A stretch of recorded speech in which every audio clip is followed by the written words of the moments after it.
అండి, నా పేరు సురేష్ అండి. లాస్ట్ వీడియోలో మీకు ఒక ఇన్పుట్ ఫీల్డ్ని రిజిస్ట్రేషన్ ఫామ్లో ఎలా యాడ్ చేసుకోవాలి అన్న విషయాన్ని ఎక్స్ప్లెయిన్ చేశానండి. ఈ వీడియోలో మీకు ఈ రిజిస్ట్రేషన్ ఫామ్ని ప్రాపర్గా మనం ఎలా అలైన్ చేసుకోవాలి, అది కూడా ఈ పాయింట్స్ ఏవైతే మనకి వ్యాలిడేషన్ పాయింట్స్ కనబడుతున్నాయో అవన్నీ కూడా హైడ్లో ఉండాలి, బట్ అప్లై అవ్వాలి. అలా ఎలా చేసుకోవాలి అన్న విషయాన్ని ఎక్స్ప్లెయిన్ చేస్తానండి. అంతేకాకుండా ఈ లేబుల్ నేమ్స్ ఉన్నాయి చూసారా, ఈ లేబుల్ నేమ్స్ కూడా మనం ఎలా చేంజ్ చేసుకోవాలి అనే విషయాలు కూడా ఎక్స్ప్లెయిన్ చేస్తానండి. ఓకే, సో కోడ్లోకి వెళ్దాము. సో కోడ్లో మనం ఇవన్నీ చేయవలసింది HTML పేజ్లో అండి. ఓకే, సో HTML పేజ్లో నేను టేబుల్ ట్యాగ్ యూజ్ చేసి చేస్తానండి ఇదన్నీ కూడా. ఓకే, సో మీకు కావాలనుకుంటే డివ్లో కూడా చేసుకోవచ్చు. ఓకే, మీకు HTML బాగా తెలిస్తే మీరు డివ్లో కూడా చేసుకోవచ్చు. ఓకే, సో ఇప్పుడు నేను టేబుల్ ట్యాగ్లో చేస్తానండి. సో టేబుల్ ట్యాగ్లో ఫస్ట్ టేబుల్ ట్యాగ్ తీసుకుందాం మనం.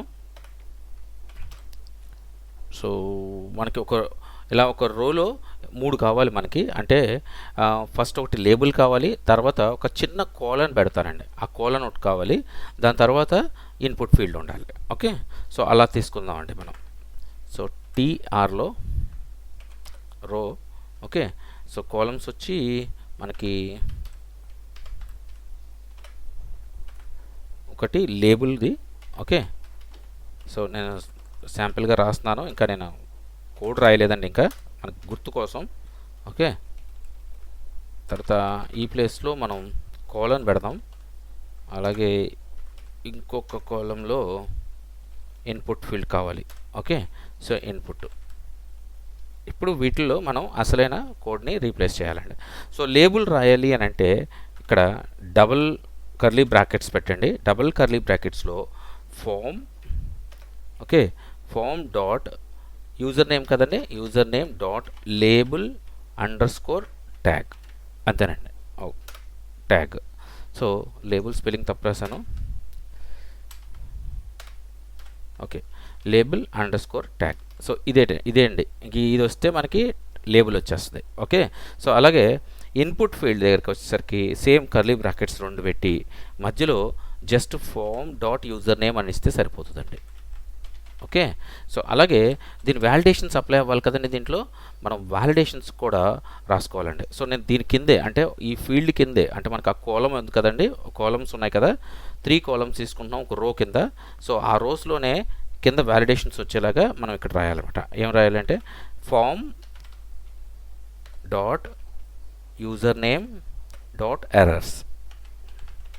సో ఎర్రర్స్ ఏమైనా ఉంటే దాని కిందే చూపించడం కోసం ఇక్కడ రాశానండి. ఓకే, సో ఇలాగా ప్రతి దానికి రాసుకోవాలన్నమాట మనం. సో ఒక TRని ఇది కాపీ చేసి, ఓకే, సో ఎంటర్ చేసి అలాగే ఈమెయిల్కి కూడా రాద్దామండి. Okay, email just copy paste చేసేస్తున్నాను ఇవన్నీ మనకి టైం సేవ్ చేసుకోవడం కోసం. ఓకే, సో అలాగే మళ్ళీ TR కాపీ చేస్తున్నాను. ఇది password 1. Okay, password 1. So copy paste, ఇక్కడ కూడా పేస్ట్. సేమ్ మళ్ళీ ఇంకో TR కాపీ చేద్దామండి, పాస్వర్డ్ 2కి. ఓకే, సో ది నేమ్లో ఇక్కడ 2 చేంజ్ చేస్తే సరిపోతుంది. సో కాపీ పేస్ట్ అయిపోయింది. సో ఇప్పుడు ఇంకా మనకు మిగిలింది ఏంటంటే బటన్ మిగిలింది. ఓకే, సో ఈ బటన్ని కూడా మనం టేబుల్లో పెట్టుకుందాము.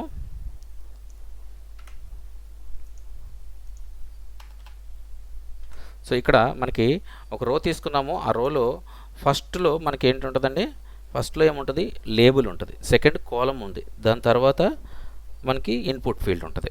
సో ఇక్కడ 3 కాలమ్స్ ఉన్నాయండి. సో 3 కాలమ్స్ తగ్గట్టుగా మనం ఈ రిజిస్ట్రేషన్ ఫామ్ కూడా, ఈ రిజిస్ట్రేషన్ బటన్ కూడా డిజైన్ చేసుకోవాలన్నమాట. ఓకే, సో నేను ఫస్ట్ ఇక్కడ ఎంటర్ చేస్తున్నాను. సో ఫస్ట్ దాంట్లో TDలో ఎంటీ పెడతాను, THలో. ఓకే, సో ఎంటీ ఎందుకు పెడుతున్నానంటే మనం లేబుల్స్ ఉన్న కాడ బటన్ రాకూడదు కాబట్టి అక్కడ ఎంటీ పెట్టాను. అలాగే ఇక్కడ కోలన్ మనకు అవసరం లేదు, రెండోది కూడా అక్కడ కూడా బటన్ రాకూడదు. సో థర్డ్ వాటిల్లో బటన్ రావాలి. సో థర్డ్ వాటిలో బటన్ రావాలి అని అంటే మనం ఈ బటన్ తీసుకుని వెళ్ళి థర్డ్ కాలంలో పెట్టుకుంటే సరిపోద్ది. సో ఇక్కడ ఎర్రర్స్ ఏమి ఉండవు, బట్ ఫామ్ అంతటికీ ఒక ఎర్రర్స్ రావాలి. ఇప్పుడు ఫామ్ అంతటికి కూడా అంటే ఒకవేళ మనం ఒక ఫీల్డ్ని కానీ ఫిల్ చేయకుండా సబ్మిట్ చేస్తున్నాం అనుకోండి, సో అప్పుడు మనకి ఫామ్ అంతటికి కూడా ఒక ఫీల్డ్ ఎంటీ ఉంటుంది కదండి. సో దానికి కూడా ఎర్రర్స్ చూడాలి. సో ఎర్రర్స్ చూడాలంటే ఇక్కడ చూడండి, పైన మనం ఫామ్ అని ఇచ్చాము. సో అక్కడ మనం ఏం చేద్దామంటే అండి, just dot non underscore filed field underscore errors. Okay, so ఇలా ఇచ్చామంటే మనకి ఏదైతే ఎంటీ ఫీల్డ్స్ ఉంటాయో అప్పుడు ఎంటీ ఫీల్డ్స్ వచ్చినప్పుడు ఇక్కడ ఎర్రర్ చూపిస్తుంది అనమాట మనకి. ఓకే, సో ఇది మీకు కావాల్సినట్టుగా ప్రాపర్గా అలైన్ చేసుకోవచ్చు, మీకు నచ్చినట్టుగా. నేను జస్ట్ మీకు చూపించడం కోసం ఈ టేబుల్లో అలైన్ చేసి పెట్టానండి. ఓకే, సో ఇప్పుడు ఒకసారి సేవ్ చేస్తున్నాను. సర్వర్ రన్ చేసి ఉంది ఆల్రెడీ. ఓకే, సర్వర్ రన్ చేసి ఉంది. సో రీఫ్రెష్ చేద్దామండి. ఎస్, చూసారండి, పర్ఫెక్ట్గా అలైన్ అయిపోయినాయి. సో మనకి అన్నీ కూడా ఒక రోలో వచ్చినాయి ఇవన్నీ కూడా. అలాగే ఈ కాలమ్స్ అన్నీ కూడా ఒక కాలంలో వచ్చినాయి మనకి. అలాగే యూజర్ నేము, ఈమెయిల్, పాస్వర్డ్ ఇవన్నీ కూడా ఒక కాలంలో వచ్చినాయి. అలాగే ఈ ఇన్పుట్ ఫీల్డ్స్ అన్నీ కూడా సమానంగా ఒక కాలంలో వచ్చినాయి. చూడండి, రిజిస్ట్రేషన్ బటన్ కూడా 2 మనం ఎంటీగా పెట్టాము, ఆ 2 దాటి రిజిస్ట్రేషన్ బటన్ వచ్చింది. ఒకవేళ మనం మధ్య దాంట్లో పెడితే మనకి ఇక్కడ వస్తుంది అనమాట, అంటే ఈ కాలమ్స్ దగ్గర వస్తుంది. ఓకే, సో మీకు అర్థమైందని నేను అనుకుంటున్నానండి. సో ఇప్పుడు మనకి రిజిస్ట్రేషన్ ఫాము ప్రాపర్గా అయితే అలైన్ చేసాము. మనకి ఇప్పుడు ఆ వాలిడేషన్స్ అప్లై అవుతున్నాయో కూడా చూపిస్తాను చూడండి. ఇక్కడ యూజర్ నేమ్ తీసుకుందాం మనం, ఏదో ఒకటి రాజేష్ అని తీసుకున్నాను. సో @ పెడుతున్నాను. ఓకే, సో ఒక్కసారి రిజిస్టర్ చేద్దాం. చూడండి, please fill in the field, అంటే మనం ఈ ఫీల్డ్ని ఎంటీగా వదిలాం కాబట్టి ఊరుకోవట్లేదు. సో రాజేష్ gmail.com అని పెడదాము. చూడండి, మనం టైప్ చేస్తుంటేనే @ లేదని చెప్పేసి చెప్తుంది. వాలిడేషన్స్ ఇక్కడ కూడా అప్లై అవుతుంది. ఓకే, సో ఇప్పుడు పాస్వర్డ్ వచ్చి పాస్వర్డ్. ఓకే, అలాగే పాస్వర్డ్ 2 పాస్వర్డ్ అని పెడుతున్నాను. రిజిస్టర్ చేస్తున్నాను. ఇప్పుడు ఇదిగోండి, రిజిస్టర్ చేస్తుంటే the password is two common. Okay, so మనం కొంచెం డిఫరెంట్గా పెట్టుకుందాము. సో నా పేరే పెడుతున్నాను, Suresh. The password is too short. It must contain at least 8 characters. Okay, Suresh and 2 సార్లు టైప్ చేస్తున్నాను, సురేష్. ఇప్పుడు ఏమంటుందో చూద్దాం. సబ్మిట్ అయిపోయింది, చూసారా. సో ప్రతిదీ కూడా వాలిడేషన్స్ మనకి చెక్ చేసుకుంటుంది అనమాట. సో ఒకసారి మనం ఆ సురేష్ అనేది అడ్మిన్లో కూడా వచ్చిందో లేదో ఒకసారి చెక్ చేస్తే మనకి తెలిసిపోద్ది కదండి. అడ్మిన్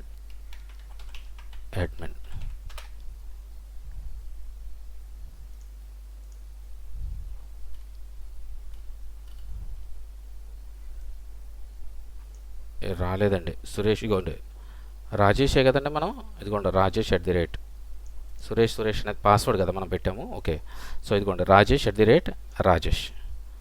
చూసారా, మనకి రిజిస్టర్ అయింది, పర్ఫెక్ట్గా వచ్చేసింది. ఓకే, సో ఐ థింక్ ఇప్పుడు మీకు అర్థమైందని అనుకుంటాను. మన వాలిడేషన్స్ కూడా హైడ్లో ఉన్నాయి, బట్ అప్లై అవుతున్నాయి. ఓకే, సో ఇప్పుడు లేబుల్ నేమ్స్ని ఎలా చేంజ్ చేసుకోవాలో కూడా తెలుసుకుందామండి. సో లేబుల్ నేమ్స్ చేంజ్ చేయాలంటే మళ్ళీ HTML కోడ్లోకి వెళ్ళాలండి. అయితే ఇంతకుముందు మనం డైరెక్ట్గా THలో మనం లేబుల్ సంబంధించిన కోడ్ని అయితే అక్కడ మనం ఇచ్చేసామండి. ఓకే, కానీ ఇక్కడ ఏం చేయాలంటే లేబుల్ అని ఒక ట్యాగ్ తీసుకోవాలి మనం ఇక్కడ, దాన్ని కానీ రీనేమ్ చేయాలి అని అంటే మనం. ఓకే, సో లేబుల్ ట్యాగ్ తీసుకోవాలంటే ఒకసారి దీన్ని తీసేస్తాను అండి మీకు. సో దీన్ని కట్ చేస్తున్నాను ప్రస్తుతం టెంపరీగా. ఓకే, లేబుల్ HTMLలో లేబుల్ ట్యాగ్ ఉంటుందండి. ఓకే, సో లేబుల్ ట్యాగ్లో మీరు ఏం చేయాలంటే ఈ ఫస్ట్ లేబుల్లో స్పేస్ ఇచ్చి for equal to. Okay, for equal to అని ఇప్పుడు ఏదైతే కట్ చేశారో దాన్ని ఇక్కడ పేస్ట్ చేయాలండి. మనం కట్ చేసాం కదండి. సో కట్ చేసిన కోడ్ ఏదైతే ఉందో అది అక్కడ పేస్ట్ చేసి ఈ లేబుల్ మధ్యలో, ఓకే, అంటే ఇప్పుడు లేబుల్ ట్యాగ్ ఇచ్చాం కదండి, ఆ మధ్యలో మనకి ఏ నేమ్ కావాలంటే ఆ నేమ్ ఇవ్వచ్చు అనమాట. సో ప్రస్తుతం టెంపరీగా మనకి ఇక్కడ ఏముందంటే యూజర్ నేమ్ అని ఉంది. సో మనం ఇక్కడ యూజర్ నేమ్ అని రాద్దాం. ఓకే, సేవ్ చేస్తున్నానండి. సో ఒక్కసారి చూద్దాము. ఇక్కడ చూడండి, ఇది ఏదో వచ్చేసింది మనకి. సో దీన్ని కూడా మనం తీద్దాము ఒకసారి. మనం ఎక్కడ చిన్న తప్పు రాసాము. సో ఎక్కడ తప్పు రాసాము అని చూద్దామండి. ఎక్కడ తప్పు జరిగింది? లేబుల్ ట్యాగ్ ఉంది. ఓకే, సో అయితే ఇది ఏమో జరుగుతుందంటే అండి, మనకి యువర్ నేమో వచ్చింది, ఇది కూడా రెండు అప్లై అయిపోతున్నాయి. సో ఇక్కడ మనం ఏం చేయాలంటే అండి, ఇక్కడ లేబుల్ ట్యాగ్ అని రాసాం కదండి, దీన్ని చేంజ్ చేయాలన్నమాట. దీన్ని ఎలా చేంజ్ చేయాలంటే యూజర్ తర్వాత ఐడి _for_ లేబుల్ అని పెట్టాలండి. ట్యాగ్ అనేది ఇవ్వకూడదు అనమాట. సో ట్యాగ్ ఇవ్వటం వల్ల ఆ ప్రాబ్లం వస్తుందండి. సో ఇప్పుడు చూడండి, రిఫ్రెష్ చేస్తాను, అదిగోండి యూజర్ నేమ్. సో మనం ఇక్కడ ఏం చేయాలంటే ప్రతి దానికి కూడా ఐడి ఫర్ లేబుల్ అనేది ఇవ్వాలన్నమాట అండి. ID _for_ label.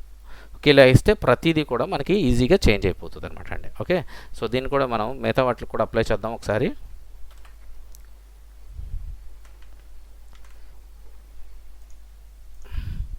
So email address అని పెడుతున్నానండి.